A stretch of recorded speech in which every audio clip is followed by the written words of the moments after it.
আপনাদের ভালোবাসার জীবনে তৃতীয় ব্যক্তির প্রবেশ হয়েছে? তৃতীয় ব্যক্তিকে অদৃশ্য করুন পুতুলতন্ত্র ক্রিয়ার মাধ্যমে। কিভাবে করবেন এবং কেমন করে করবেন চলুন তাহলে দেখে আসি এই অনুষ্ঠানের মাধ্যমে। নমস্কার দর্শকবৃন্দ, আমি শ্রী দেবদূত শাস্ত্রী।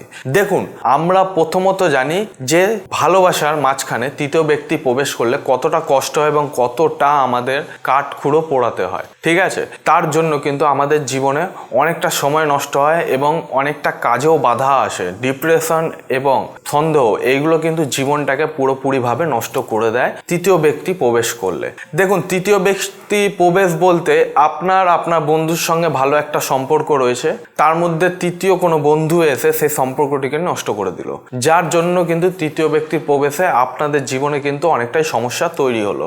এবং আপনারা প্রেম ভালোবাসা করছেন, বাড়ির থেকে দেখাশোনা করেছে, প্রেম ভালোবাসা করছেন, বিয়ে করবেন দুদিন বাদে, তার মাঝখানে কোনো তৃতীয় ব্যক্তি এসে আপনাদের সেই প্রেম ভালোবাসাটিকে নষ্ট করে দিল। তৃতীয় ব্যক্তি প্রবেশ করা মানে হচ্ছে, দেখা গেল মেয়ের দিক দিয়ে প্রবেশ করলে অথবা ছেলের দিক দিয়ে প্রবেশ করলে, ছেলের দিক দিয়ে প্রবেশ করলে মেয়েরা কষ্ট পাবে, মেয়ের দিক দিয়ে প্রবেশ করলে ছেলেরা কষ্ট পায়। এবং তার সঙ্গে কিন্তু বয়ে নিয়ে আসে ডিপ্রেশন এবং চিন্তা ভাবনা প্রচণ্ড পরিমাণে।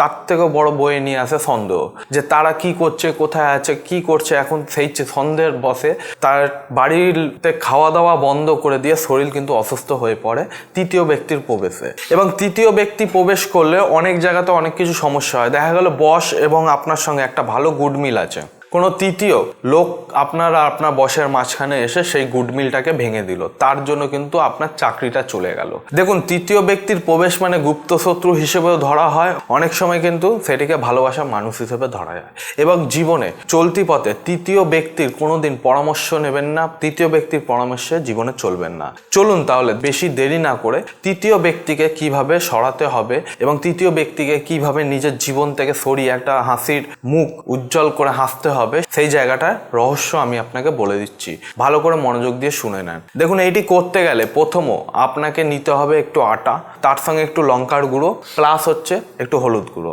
এই কটা জিনিস আপনাকে নিতে হবে, তার সঙ্গে একটু নিতে হবে নুন।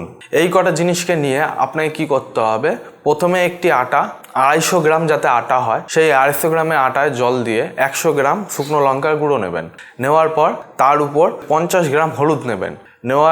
তার উপর ম্যাক্সিমাম 10 থেকে 15 গ্রাম নুন নেবেন। নেওয়ার পর সেটিকে জল দিয়ে ভালো করে মাখিয়ে একটি পুতুল বানাবেন, যে পুতুলটি আপনার এই পুতুল তন্ত্র ক্রিয়াতে কাজ করবে। পুতুলটি বানাবার পর এটি করতে হবে যে কোনো অমাবস্যা, যে কোনো মঙ্গলবার বা যে কোনো শনিবার রাত্রির 12টার পর, তার আগে যাতে না হয়। আগে হলে কিন্তু সমস্যা হবে।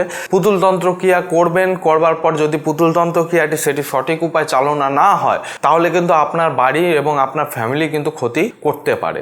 তার জন্য পুতুলটিকে আপনাকে মঙ্গলবার, শনিবার অথবা যে কোনো অমাবস্যায় রাতে আপনাকে এটিকে তৈরি করতে হবে, নিজের হাতে তৈরি করতে হবে। তার মধ্যে ফুটন্ত কোনো গরম জল দেওয়া চলবে না, কোনো নোংরা জল দেওয়া চলবে না, পরিষ্কার জল দিয়ে সেটিকে একটি পুতুলের আকার ধারণ দিতে হবে। এবং যে ব্যক্তির উপর আপনি এটা করতে চাইছেন তার নাম অথবা ফটো, ঠিক আছে, নাম ফটো যদি জোগাড় করতে পারেন, ফটো থাকলে ভালো, নয়তো তার মায়ের নাম, নয়তো তার বাবার নাম। আর তাও যদি না থেকে থাকে তাহলে সে কোথায় থাকে সেই ঠিকানাটা আপনাকে জোগাড় করতে হবে।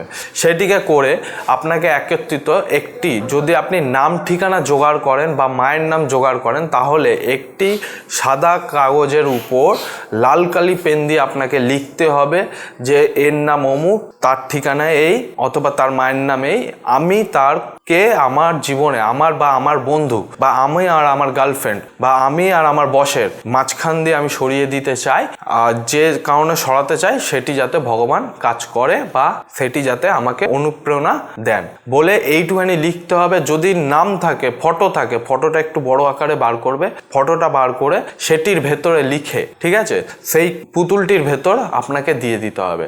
সেই পুতুলটিকে আপনাকে এবার কি করতে হবে, সেই পুতুলটিকে কোনো তাওয়ার উপর রেখে, ঠিক আছে, আধা থেকে 1 ঘন্টা সেটিকে তাওয়ার উপর গরম করতে করতে হবে। করার পর 1 ঘন্টা গরম করে নেওয়ার পর আপনি সেই পুতুলটিকে যে কোনো শ্মশানে পুঁতে আসতে পারেন, অথবা যে কোনো নোংরা জায়গায় ফেললে সে শরীর খারাপের মাধ্যমে আপনার দিক দিয়ে সরে যাবে। যদি শ্মশানে পুঁতে আসেন তাহলে সারা জীবনের জন্য সরে যাবে। এই ক্রিয়াটি করে দেখুন, অবশ্যই আপনারা রেজাল্ট পাবেন। তৃতীয় ব্যক্তির প্রবেশ ধুলোর মতো বা অদৃশ্য মানুষের মতো আপনার জীবন থেকে চলে যাবে। এই ক্রিয়াটি করুন। যদি কোনো অসুবিধা হয়ে থাকে ফোনের মাধ্যমে আমার সঙ্গে যোগাযোগ করে নেবেন। যদি একান্ত বুঝতে অসুবিধা হয় আমার চেম্বারে এসে সরাসরি আপনারা এই ক্রিয়াটি নিয়ে যেতে পারেন, কোনো অসুবিধা নেই। আজকের অনুষ্ঠানে এই পর্যন্ত। দর্শক বন্ধুরা, চ্যানেলটিকে অবশ্যই সাবস্ক্রাইব করে নেবেন, বেল আইকনটিকে প্রেস করে দেবেন।